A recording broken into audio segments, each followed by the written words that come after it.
এটা এ শার্পের একটা বাঁশি একজন অর্ডার করেছেন। এটা ফাইনাল লুক এই যে আপনারা দেখুন,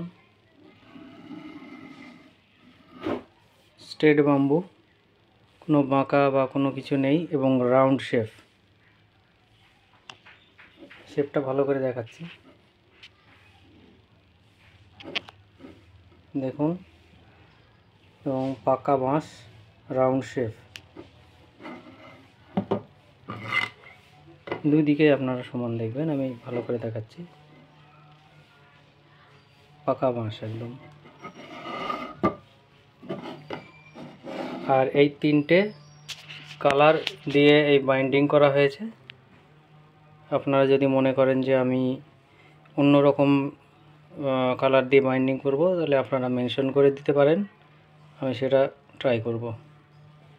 এই হচ্ছে আমার এ শার্পের বাঁশি।